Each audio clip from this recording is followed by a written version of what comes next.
Well, good evening, Spokane Public Schools family. Thank you for being here tonight on another series of our webinars leading up to the start of the school year, and it's fast approaching. And we know that the beginning of every year and the lead up to the first day always brings a flurry of emotions, and for some kids, worry, and for parents, getting all of their details and items and materials in place. And this year's no different, but it's different. And there's definitely a different tone to this year, and a lot more to consider and a lot more to work through. And we recognize that, and we're so appreciative of the opportunity to share some more information with you tonight, giving you an opportunity to see some things firsthand of what it looks like as we continue to all work together to get through this really challenging time. And we can get through this together if we partner, if we communicate, and if we do everything we can to focus in on serving our students and making this year as best as it can possibly be, given this really challenging moment that we find ourselves in. So I'm fortunate to be here this evening with several members of our district team, and we'll start by introducing each of them, and then we will share an overview of some information, and then as we have each week, we'll step into some questions and answers, and we'll do everything we can to get through as many questions and answers as possible. There's almost 1,000 attendees this evening watching, so we'll get through as many as we can. So to start, to introduce our team, we have Dr. Oscar Harris, who is our Director of Family and Community Engagement. We have Gwen Harris, who is our Executive Director for Elementary Schools and Option Programs.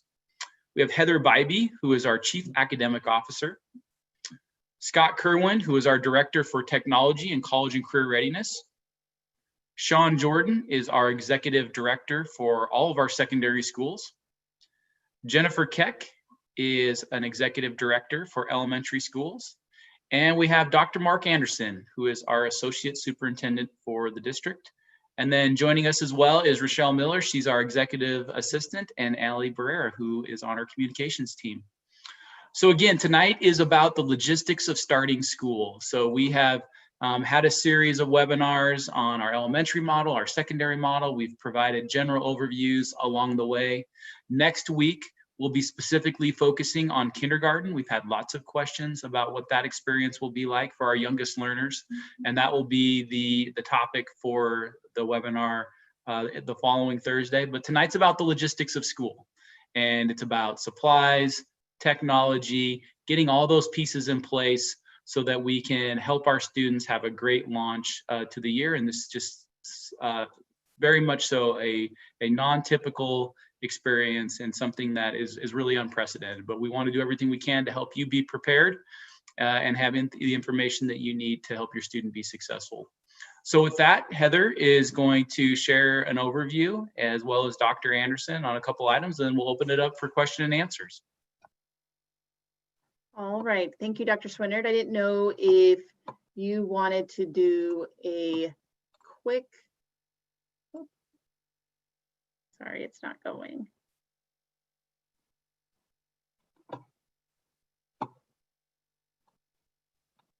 There we go, sorry. A quick overview of all of our reopening plans. Yeah, so as we've shared, we had an opportunity in the spring. We collected input through a thought exchange for all of our families and staff. We then launched a Safe School Reopening Task Force. It involved over 150 members that participated in a series of committees focused on a number of topics. And then we spent the summer months engaged with our partners at the Spokane Education Association to develop a thoughtful plan for our students and address the myriad of details that go into making sure that all the pieces are in place to have a successful start to the school year within a distance model. As we've said before, we desperately want our kids in our building, and we desperately look forward to returning to in-person instruction for all of our students every day. And we're going to be eager to get back to that as soon as we receive that guidance from public health officials. As the conditions improve, we'll look to start phasing kids back in, most likely starting with our youngest learners, and then going slowly and methodically to make sure everyone's safe, make sure protocols are in place as we work back to get kids in our building. So that's definitely our goal. But as we've shared, the guidance from public health officials is to start the year in a distance learning model. And so you'll hear about some of those details for the start of school related to that. And then as we start phasing and we start moving back to in-person instruction, we'll begin with a hybrid model. And that will include grades K-4 going every day, and it'll include grades 5-12 alternating schedules.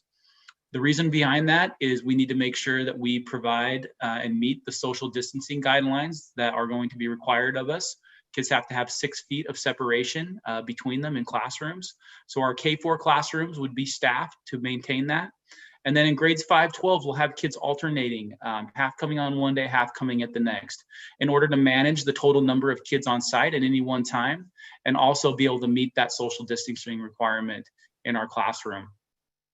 So as I mentioned, we're starting the year in a full distance environment. We'll be moving to that hybrid model, but we also know that we'll have a number of our families that they're not going to feel comfortable coming back into our school buildings at any point this year, and they've shared that with us. And so that's why we are providing our Spokane Virtual Learning Academy option.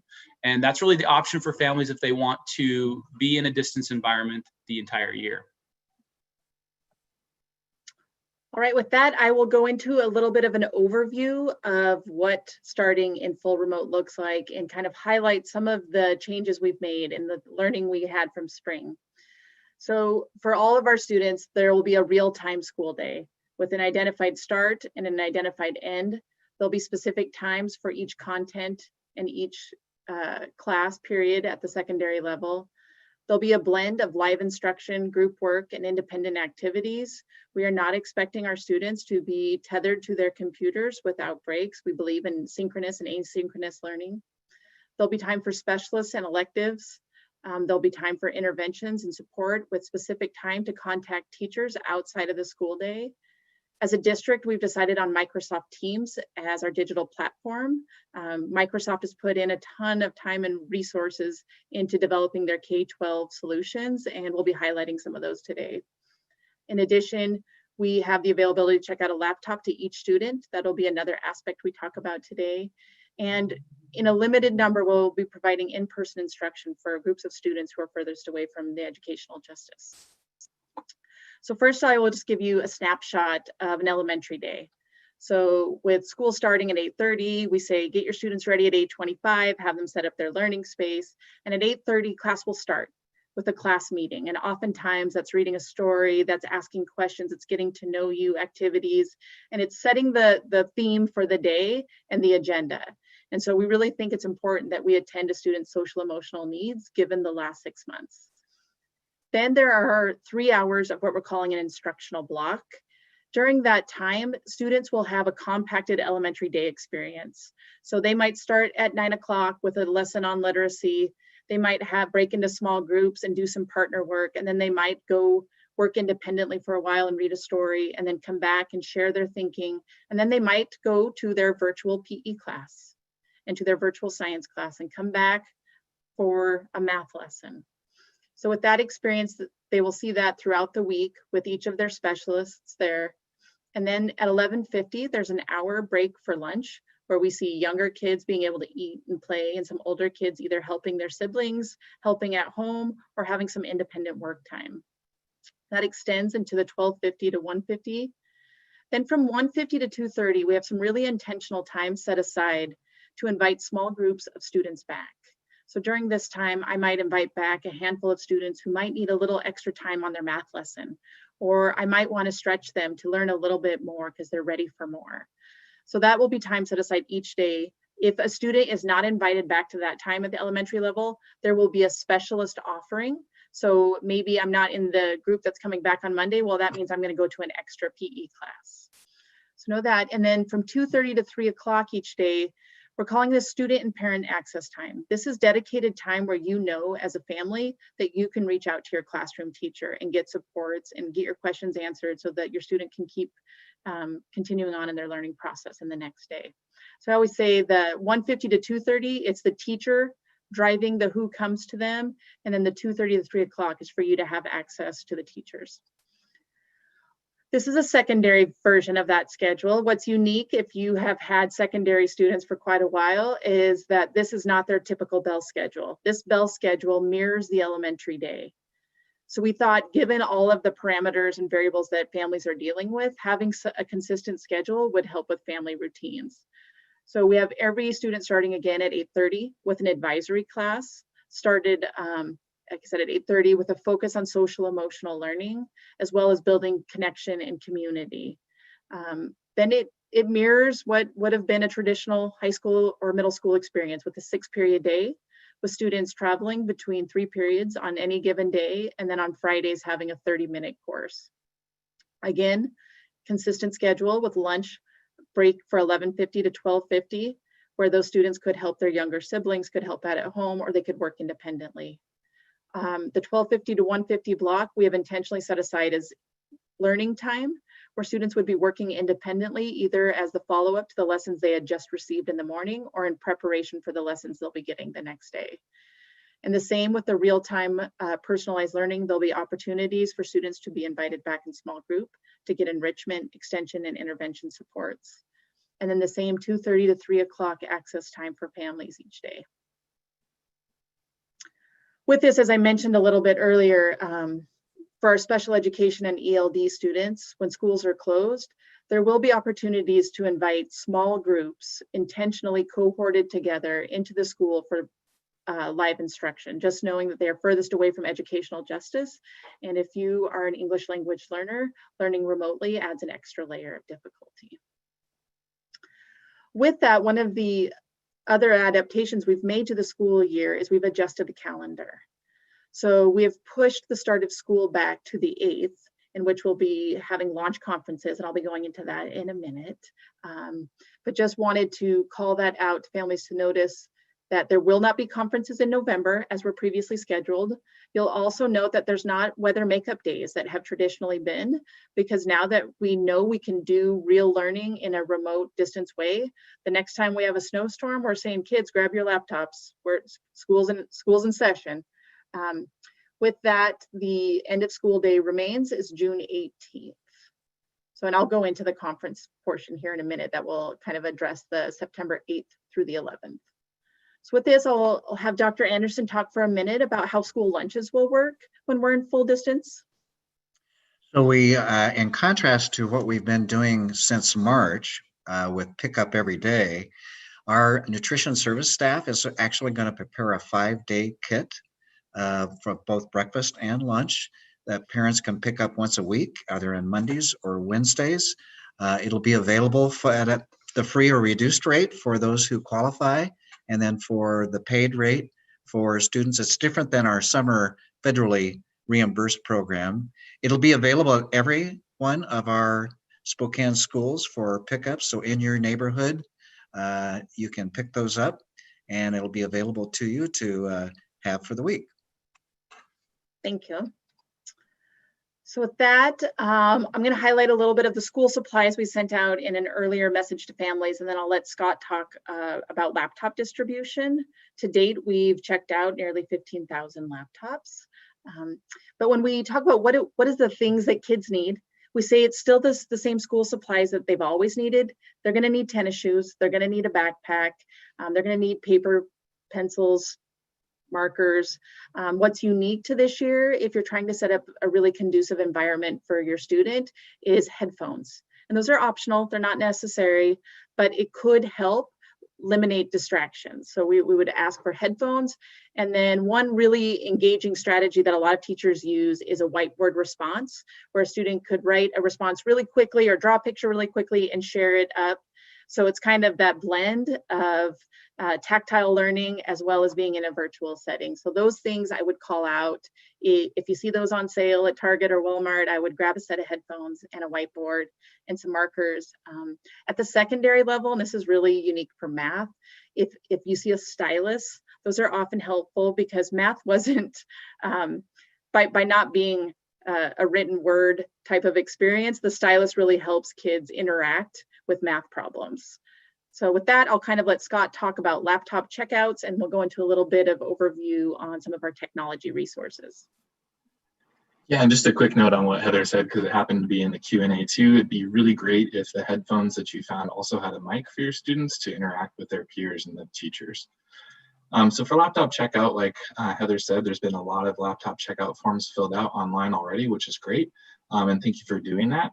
And so at the very top of the list there, and sorry, it's kind of like separated into the second line, it says spokaneschools.org/laptop checkout. It's also available on the website. There's a link at the bottom of the main district homepage that says laptop checkout. So just some bullet point items within there. It's one form for the whole family. It links you to all the school-age students in your family to fill out once for all of them, which is great. And it has an optional $30 insurance program within there. It covers any damage to any laptops, completely optional. There's also an opt-out option within there. If you have your own technology at your house, you can opt out within the form and complete the form. Would really like your family to complete that form, even if you have your own technology at home, because it helps us just understand our district's technology needs now and into the future. Once you complete your laptop checkout form, your school is actually going through and identifying families that have filled out that form and scheduling time for you to come check out and pick up those laptops at your neighborhood school. As well as those families that haven't completed it yet, you might be getting reminders via Blackboard Messenger, texts, or emails in that way. If you had a laptop checked out from this spring and you like it, that's great. We would still like you to bring it to the school just to make sure you have all the updates you need for that computer. And over time, as we get more newer devices with touchscreens brought to our district, you can actually trade it in if you feel like you have an older one via your neighborhood school as well. And just a note too, it's been in the Q&A a couple times, but we will have ITSC support with a dedicated email and a phone line for families to get help. Thanks. And I was going to piggyback because I saw these questions as you were talking about the books, the consumables, the stuff that school provides students to do the work. Schools will be setting up pickup times in the next week for families to come get the math book, the English book, the handwriting book, all of those things. We also have e-texts available for most of our courses, but some things we just want kids doing the traditional way, like how do you learn how to write in cursive and stuff without having the book. So those materials you'll be getting connected to your schools to pick up in the coming week. At elementary, you'll probably be picking up your supplies and your laptop at the same time. With that, I'll have Scott talk about Clever. All right, so really appreciate Clever. Even in us as adults, we have a lot of things that we log into with a lot of different usernames and passwords. Clever is really great. It's accessible through the school district website. I tried to highlight there, it's one of the buttons in the blue bar there. It's called Digital Tools. Once you click on Digital Tools, it goes to the next page, which is in the bottom right, and you click on Clever. The really nice part about this for your student is they have to remember one username and password for every application or software or that they use in their classroom, which is really helpful. It's just their student ID and birthday. And then if you also look on your student's district device in the web browser, if you're using Google Chrome, there's what we call an extension in the upper right. It's that blue C. That's also a way to access it without actually having to go through the school district website.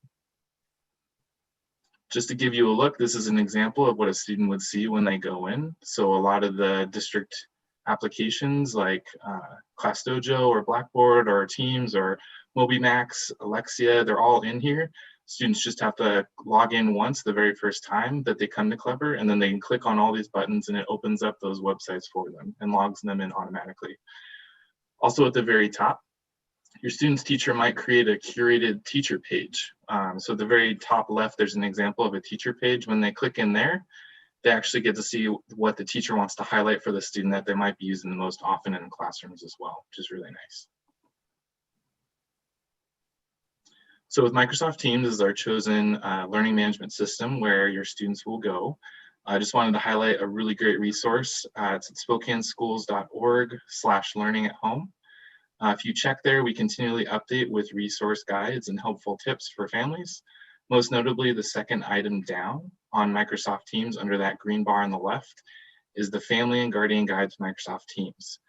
So in the bottom right, the kind of moving graphic, the GIF, it is showing you kind of versions of what's in that actual document. It's a PDF. It's a lot of pages, but it's a lot of pages because, as you can see, it offers really, really big graphics that show you exactly what you need to do to interact with Microsoft Teams. This is an example, and sorry, it's a little bit small on the left side, but of what your student would see for an elementary classroom versus a subject-specific classroom. So on the far left, it's an elementary classroom, and then on that little kind of box on the left graphic, it actually shows a physical science classroom as well. And then on the right, lower right, it shows you once you're in a classroom, teachers have what they call channels, where they can separate at the elementary level between the subjects, or they can offer different kind of tools and resources within their classroom. And then on the right side of that graphic, it also shows just kind of like what we call a feed, where teachers will post announcements, they'll post helpful tips. It's how they're communicating with their students on the next assignment, and just the things that they needed to do in their classroom. And then another exciting feature, which everybody really likes, that's just come out, is called the Microsoft Teams Together mode. So we know that being on a digital screen for a long period of time for us as adults or children is really challenging. And one way that Microsoft Teams is trying to tackle that is this all-in-one view. So students can turn their webcams on and they can be in a classroom all in one space together with their classmates, and just have a good time as one classroom in kind of a lecture hall there.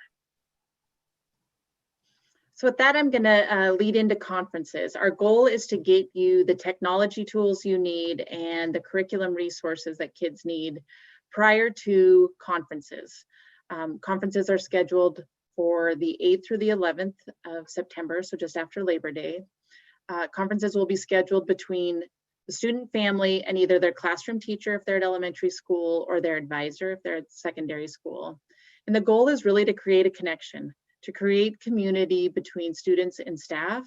It's mutually beneficial for people to be known and to have identity. And so we're really focused on that opportunity for families. In addition, it's an opportunity for you to ask questions. Just like Scott was showing, there's a lot to this. And yes, we have tips and tricks, but sometimes the best thing to do is to have someone walk you through it. We're going to look for opportunities to help you onboard to remote learning and our expectations and platforms. As I said earlier, and we demonstrated in the schedules, this is not what you experienced in spring. This is different. This is teachers teaching live in the moment through the digital platform. Also during this week, we'll have students that will have like a scavenger hunt. It'll be age appropriate, so we'll have it leveled for students where they'll get to explore the new digital tools and resources that are available to them. And we're really hoping to get them excited about what we've learned and what we've added to their experience, and to connect them to the learning objectives that they'll be experiencing the first quarter. So with that, tomorrow, you will be getting an email saying our regular updates, and in it, there will be a section on conferences. And during that, it will say, go to this, it'll link you to the website, and there's a place for you to schedule your conference. They're all master linked by your student ID number and email address. So you would go to the website that it takes you to. It asks if you have an email address on file. If you hit yes, it'll ask you to type it in, and it will link all of your students that have that email to it. If it says no, there are workarounds. So it says, if no, then do this and this, because we know not everyone's email is up to date. So with that, when you click in and you get in, you'll see a screen similar to this. So those are all the options that are available. And you just would select the time, you'd select the green button. You're like, I want this time. And then it would set the schedule up with your teacher automatically. When you do that, there will be a series of questions. So first, there's just some basic needs questions, as we're trying to help families as much as possible. So we need to know if people are food insecure, if they're worried about rent, things like that, that we can help connect people to community partners. In addition, we're asking questions about your student to really understand what the last 6 months have been for them. This is like no other year, as Dr. Swinyard mentioned, and so we really need an opportunity to know and understand the strengths, the highlights, the growth that maybe happened with your student, and also, do they have anxieties? Is there something that's keeping them up at night? How are they absorbing living through a pandemic? We're particularly worried about our students in transition in terms of like our kindergartners, our 7th graders, our 9th graders, people who are going to a new environment, and now that environment's digital. So the more that you can answer and fill in those gaps for us, we think the stronger we'll be able to support your student down the road. So that will be one when you get your students' emails or your sign up, you will be asked to answer those questions for each student. So know that, and we'll just use the information really as a support. And we really felt like adjusting our school calendar was really important, as Heather mentioned, to lay that foundation and start the year with conferences. Everything that happens in our schools orbits around relationships and communities and the connections we make between teachers and students, and teachers and families. And so this is that opportunity to have that opportunity to connect, talk, surface some of the concerns, work through what the questions are, and then, as Heather mentioned, participate in that screener so that challenges can be addressed and we can get after things right from the start of the year. Yeah. So once you do that and you select, you will get a confirmation screen. So it'll pop up and you will say, oh, here it is. And then you can add it to your calendar. So we tried to be as slick as possible and make it as user-friendly.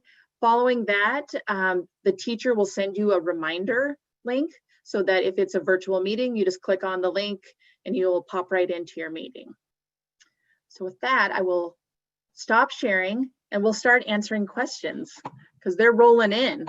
I'm going to start with one that was emailed just because it's for an incoming 7th grader and that's probably close to my heart. So the question is, when will we know what our schedule is? And this is a family who's transitioning from elementary to middle and they don't have a PowerSchool account as they're transitioning from Teacher-Ease to PowerSchool. So Scott, I didn't know if you could talk about the PowerSchool piece and I could talk about the schedule piece. Yeah, actually, just learned this yesterday. So your school specifically sets up the username and password for your students. So if you contact your school directly, they'll be able to tell you your student's username and password and actually print out a report for you that shows you some intro directions, notably for incoming middle schoolers. Thanks. And in terms of schedules, that's part of the reason the delay to the conference was coming out is because we're trying to finalize all of our master schedules due to the movement in enrollment to families choosing to go full virtual for the entire year. And so that's tomorrow. You'll get a good shot of where your kid is because that PowerSchool ID is linked to the conference so that it's linked to the right teacher. Let's see.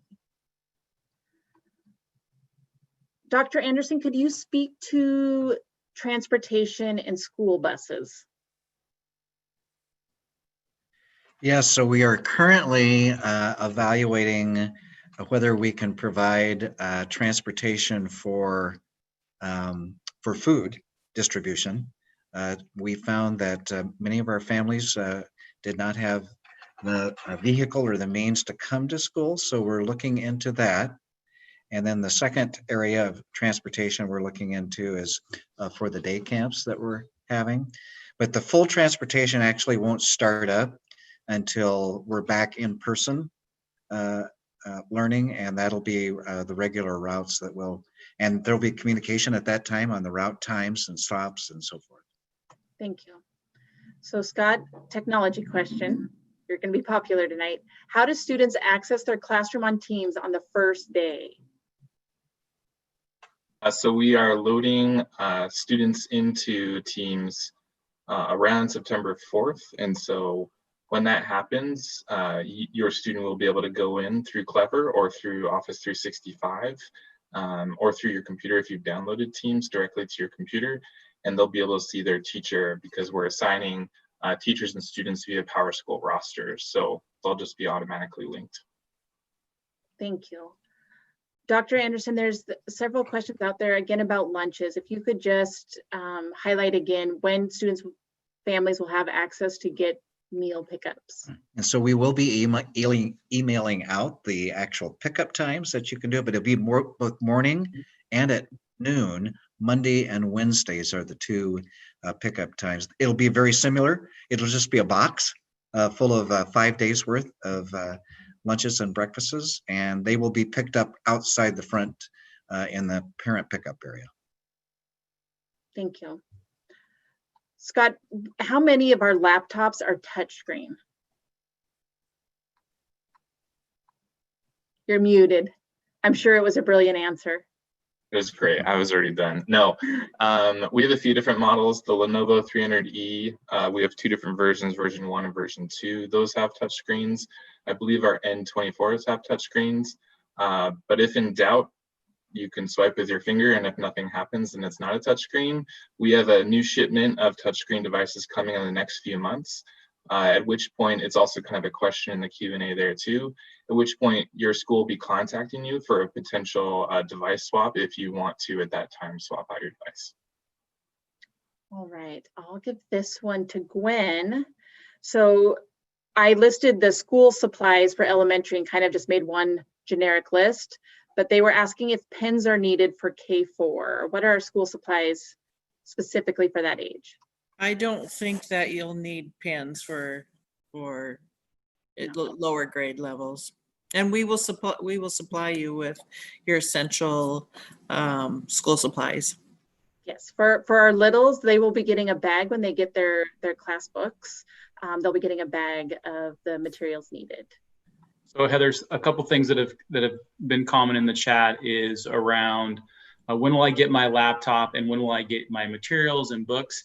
Each school will be communicating out with you individually, one on what their schedule will be if you're secondary, who your teachers will be, and that will also happen this coming week at elementary. So schools will communicate individually about schedules and who the teacher assignments are. They'll also be communicating out when they'll do their pickup for laptop distribution and when they'll do their pickup for textbooks, consumables, workbooks, things of that nature.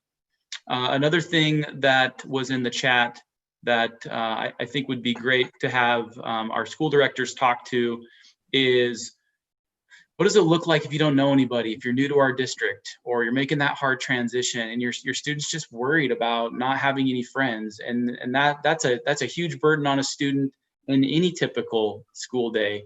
And it's even more so in a distance environment. So Sean or Gwen, could you touch base a little bit on just what strategies our teachers are thinking about to build a sense of community?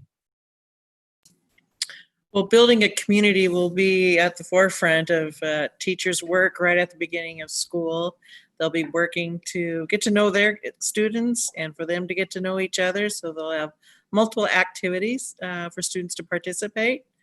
They'll also be engaging students in social emotional learning and touching base with kids on a daily basis to check in and see how they're doing and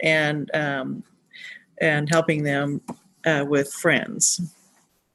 I would just add to what Gwen has shared that specifically the start of each school day has that community time with a specific teacher. At the secondary level, we're referring to as the advisory time.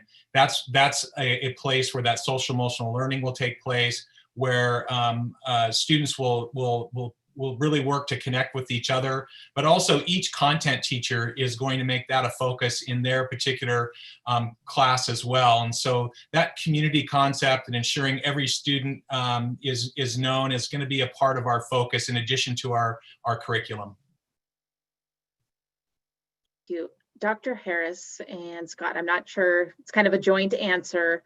So looking for support from the community around internet and supporting families maintain internet or get internet. Yeah, so we have a few different options. We're still waiting to hear from OSPI at the state level. They're going to have internet options for our families, in addition to us pursuing conversations with Comcast around their Internet Essentials program. It was offered this spring, but it had quite a few barriers that they have since removed. And then as well, we have a limited amount of T-Mobile hotspots that are mobile that families can check out from our IATSC department that operate off of cell phone towers. Thank you. Scott, sorry, it's another one, and I just giggle because I come from middle school. My kids don't remember their login and password from 7th grade. What do I do? Yeah, same thing as the previous answer. If you contact your school, they'll be able to print out a report for you so you know your username and password. If that's a PowerSchool specific question, that's what you can do. If it's just a generic login to the laptop, it's the student's district email which is their last name plus the last four digits of their student ID at sps81.org, and their password is their birth date. Thank you. So, Dr. Anderson, could you speak for a moment about daycare and day camp? There's just several questions in the chat, and maybe giving an overview would help. So the Spokane Public Schools SPS Day Camp, it will run from 7:45 in the morning till 3:45 in the afternoon. So about 45 minutes before school starts and about 45 minutes after school ends. It will be held at all of our elementary schools. We're limiting the number of students at a school to just 20 students. And we will have them spread out through the cafeteria, library, so that they are socially distancing. There will be staff there to assist them on staying connected on their laptops to their teachers, giving them the breaks, just like the class schedule has, lunch, helping them with any lessons that they're doing. So it'll be a kind of a guided distance learning experience, but they will have their regular classroom teacher that they're connecting with. The program, we're looking for underwriting for scholarships for low-income families. So that is something that Dr. Harris is working on, so that students who may be on free or reduced lunch can be provided that. Lunch will be served every day. So if families do qualify for free or reduced lunch, the lunch will be made right there at the school and available. If you are not on free or reduced lunch, you can buy a lunch using the system that we use. And as I mentioned, we are looking to see if we could offer transportation to those day camp programs and back. It might work more like what we've done for our option schools, which is kind of a hub model where it stops along the way, like an STA bus stop at this park or at this school as it makes its way to the school assigned. We have had a lot of registrations, about 700 registrations. We're going through the process right now of verifying and communicating with those families and then assigning them. There are some schools that there's more families that want to be in day camp for that school than there are slots, the 20. So we are offering schools that are close by. And on the South Hill, very popular, lots of folks have signed up. We're even looking at offering one of the day camps at Chase Middle School. Thank you. Yeah, Heather, I would just add to the conversation about day camp, as well as bringing in students to provide limited in-person instruction, which will be part of our distance learning model. And it's just really important to note that we're going to be managing very closely the total number of kids on site at any one time. And there is a big difference between having 600 kids at an elementary school on site and having 50 to 100. And we recognize that it wouldn't make sense for us to fill our buildings full of kids and not have typical school. And that wouldn't meet the safety guidelines. It wouldn't allow us to utilize really strict cohorting, and it wouldn't make sense. And so we're gonna have a limited number of kids on site. We wanna provide limited in-person instruction for small groups of kids. We wanna do everything we can to mitigate the impact to the childcare needs in our community. So that's why we're providing those options in our schools. That limited number of students, it'll allow us to maintain the social distancing requirements. It'll also allow us to maintain strict cohorting. As soon as you fill our schools full of buildings and you get that number gets larger, then maintaining the cohorting, making sure kids aren't intermixing, that becomes really, really difficult. And so we're providing this limited number of students because we believe those are strategies that will help us get through this really challenging time. Thank you. A clarifying question. Well, I have two on deck here. So one is straight from a student, so I always like to answer those. If someone would like to respond to, as a student, I'm not comfortable being on camera. Do I have to be on camera to be part of class? For all this is different for everybody, and everybody's challenges throughout this look different.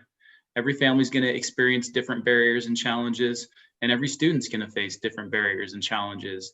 And ultimately, we want to work with families, come alongside students, identify what those things are, and then provide supports, resources, interventions, and be as flexible and as accommodating as we can. We're going to get through this if we're working together and if we're partnering together. And that's our interest. Our teachers have poured in an incredible amount of time planning for the start of school and planning around this model. It's been a significant shift for them, and it's a significant shift for kids. So we're going to be flexible and accommodating for students. We're going to want to have those individual conversations with families, talk through what those things are, and then come up with a plan that's going to work best for everyone. Well, I'm going to ask you to do some additional clarification. So there is lots of confusion because we all interchange the word virtual, the word remote, the word distance. And so people are confused between what is it that we're offering at our comprehensive schools, and then what is this virtual school? Yeah, well, that's a great question. And all these terms are, in some ways, they're interchangeable. They get used interchangeably on the news. They get used interchangeably in our community. Really, everywhere you look, there's all this different terminology, and it's hard to keep track of it all. And so the clarification we want to draw is we have a distance learning model for all of our neighborhoods comprehensive schools. And that's that real-time learning experience that we have for our students. That's the model where we're going to bring in students for limited in-person instruction. And that's the model that's the best fit for your family if you want to stay with your home school and you want to transition and phase back to in-person instruction when we get guidelines from health officials to do so. So that's our distance learning model for our neighborhood schools. That is the model that the vast majority of our students will be participating in. And then we have Spokane Virtual Academy. And that's the option that would be the best fit if a family felt like they just don't think they're going to be comfortable at any point this year to go back into a school building. And unless there is a vaccine or a verifiable treatment method for COVID, that they just don't think that it's going to be something they're comfortable with. And so we wanted to provide that full distance learning model where we can guarantee this experience will be distance learning all year. There won't be any phasing to in-person instruction. That's the best choice for those families. So we have our distance learning model for our neighborhood schools. That's what most families will be participating, students will participate in. And then we have Spokane Virtual Academy. That's the full year guaranteed distance learning model for students. And we know that families might change their mind. And there might be families who think they want to phase back in when we get guidance to do that, and they might change their mind. And we know we have virtual academy families who don't think right now they can ever imagine sending their kids back to a building right now. And the conditions have changed quickly throughout this, and they might have a different feeling when the time comes. When and if families change their mind, we'll do the best we can to accommodate those requests. The guaranteed enrollment to be in these programs is taking place in August, so we can staff our schools, put our teachers in the places that we need them. And then if families want to change their choice as we move forward, then we'll do everything we can to accommodate that, but it'll be based on space available. Thank you. Shauna, I have two questions coming your way. They're not connected, but they're both about high school. So 0 hour, is that going to happen? And if so, what will it look like? And then questions around graduation. Will the date be the same? Will it, what are we hoping for in terms of graduation?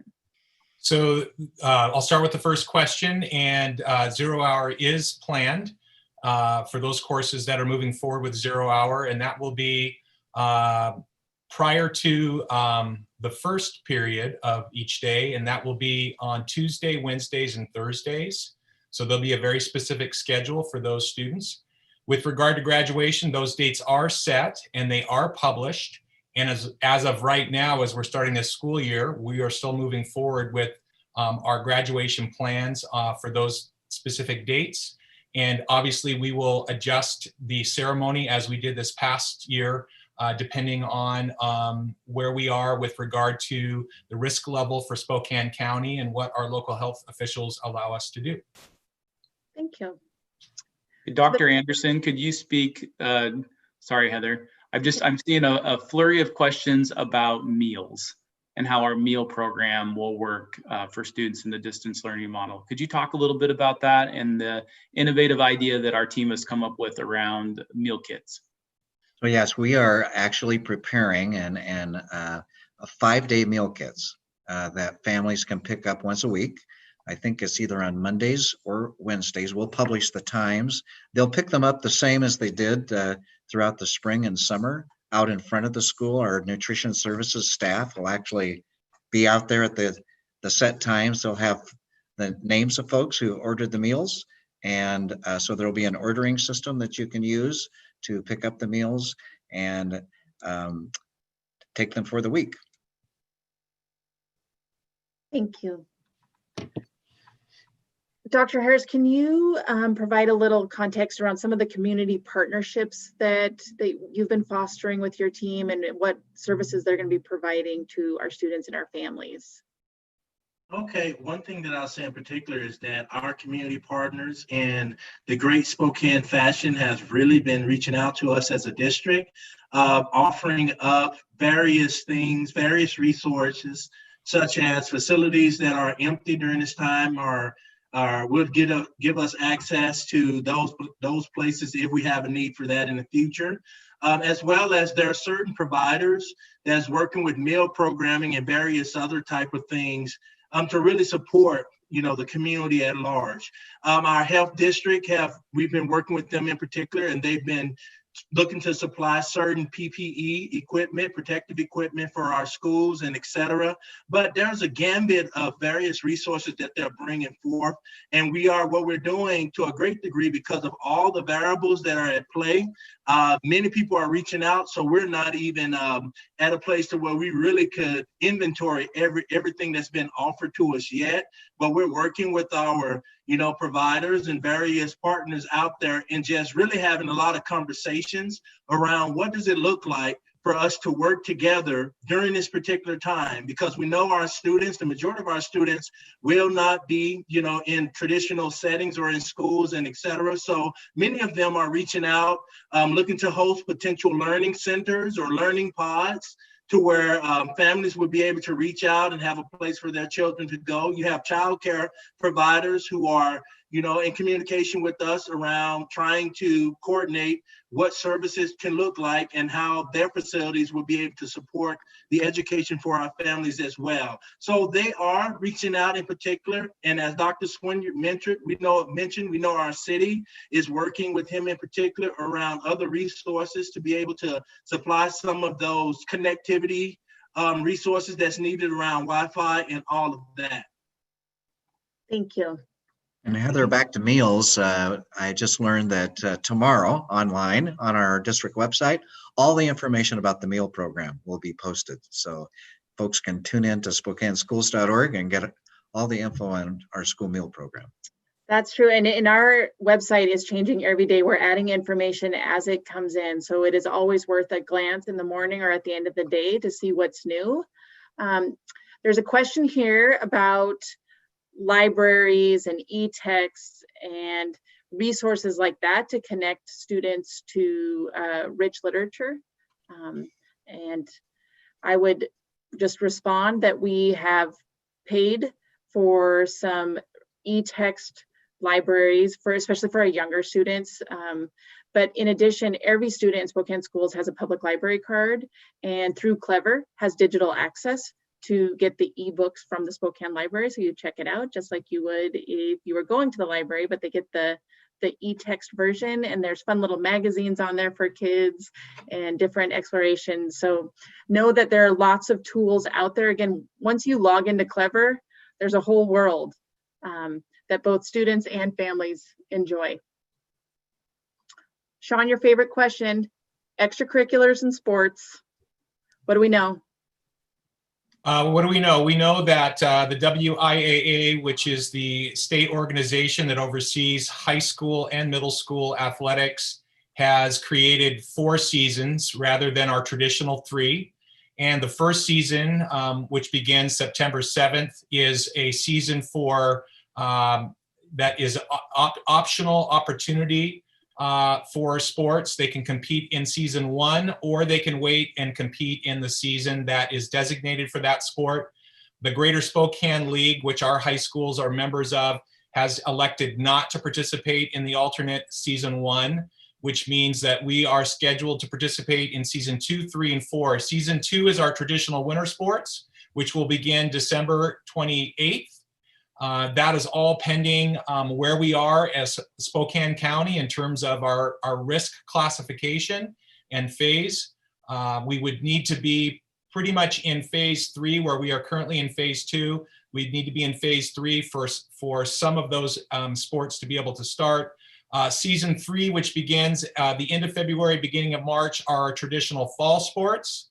And then season 4, which is our traditional spring sports, begin at the beginning of April and run through the end of June. So we are holding right now until December 28th and hoping that we have improved our risk factor in Spokane County that will allow those sports to occur. Thank you. Adam, this one, it kind of highlights several questions that I've seen in the chat, and it's regarding a 5-year-old who's entering kindergarten, who has an IEP, and just wanting to know about when the option for in-person instruction would be available. Will there be groups that are prioritized in getting in? Yeah, well, we're going to be working with all of our special education students to provide IEP team conversations to make sure that we have the right program in place for those students. And we'll be prioritizing bringing our special education and our English language learner students into our schools for limited in-person instruction. And we're going to be, as I mentioned earlier, doing everything we can to phase back in our students as the conditions improve. And that will begin most likely with our youngest grade levels. So we know that this is a really challenging way for our kindergartners to start, and our heart really breaks for this being the way that they're starting their school experience. And we're going to do everything we can to make it the best as it possibly can be for them. And that includes getting a plan into place to support their needs and bringing them in when we can for in-person instruction. Thank you, Scott. There's a couple, I mean, there's not a couple, there's quite a few questions out there about bandwidth and about the internet and how are we looking to support families? Are we working with Comcast or any of our other partners in the business community so that if a family has 4 students trying to log on at once to a virtual meeting, what can they expect? Yeah, it's kind of difficult without knowing everybody's internet bandwidth. There's actually, if you Google internet speed test, you can do that for free on your devices to find out what your bandwidth is. We've noticed that most bandwidths actually support 4 laptops, 4 of our district laptops using Teams at the same time. We've also tested the T-Mobile hotspot that we have limited availability on for families that also run actually 5 meetings at the same time. And again, we are continuing to grow that conversation with Comcast to figure out how to offer more internet connections to our families that have an actual decent speed. Thank you. This question is from a parent looking to the experience that their family had in the spring to what they're hopeful for in the fall. Can someone speak to the training and support that our teachers have gotten over the summer and what we're doing in the lead up to the school year that will make this experience different?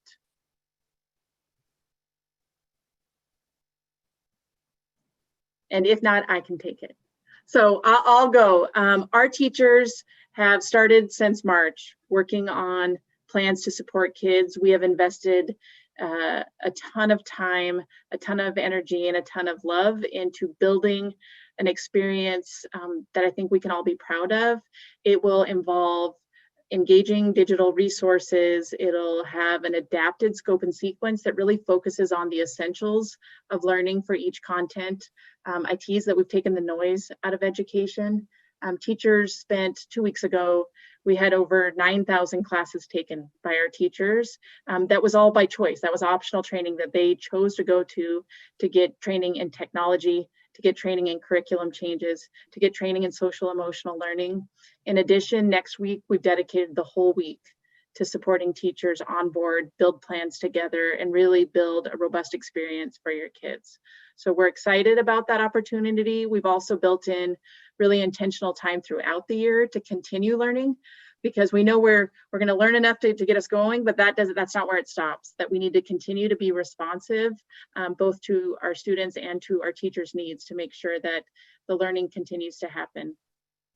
And I would just add to that our teachers desperately want to have our kids in our buildings and have a typical school experience. And they recognize that we are following the guidelines of public health officials. And in response to that, they have poured themselves in every way, shape, or form into building their ability to provide students the best experience possible in a distance learning format. And our teachers have given up a significant amount of their summer and time away from friends and family to plan, collaborate with each other, participate in the professional development that Heather mentioned. So this is certainly a moment where we should all be incredibly proud of our teachers and our staff and the sacrifices that they have made and are planning to make to provide students a learning opportunity this year that's going to help them continue to move forward and will help us set the stage to phase back into our schools as quickly as we can. Thank you. So Scott, I'm going to give you one last set of questions here, and it's just clarification. What does insurance cover? What happens if my computer's glitchy? Can I trade it in? What if I like the one I have now more than the one you're trying to trade me in for? So those are some of the ones I've seen out there. Yeah, so the optional $30 insurance plan covers all damage to a district device. Our district laptops currently are about $370 to replace, and the insurance would cover that full replacement. If you are happy with the laptop you had from the spring, you can keep it. Again, we'd highly encourage you to fill out the laptop checkout form. There's some information about just kind of best practices and terms and conditions about our laptops within that form, as well as just the information I kind of provided about the $30 optional insurance if you want that. And again, it really helps us with you completing that form. It helps us understand the needs of our families around technology, whether you need to use your own devices or you would like to use a district device. And if you want to make sure that your computer is the most up to date, it'd be best to go to your school, open up the laptop, log in with your student's username and password to make sure that it's connected to our network and gets all the updates it needs. Thank you. And before I turn it over to you, Dr. Swinyard, for the goodbyes, just a note that we do record these. They'll be available. We are collecting questions. There's obviously no way to get through 300 or 400 questions, but we are collecting those to develop FAQs that we will post on our website. Those two are getting refreshed daily. Yeah, well, we thank you for everyone for being here tonight, and we want to continue to provide updates to you and continue to support you through this process. And our theme throughout the last few months has been together we can.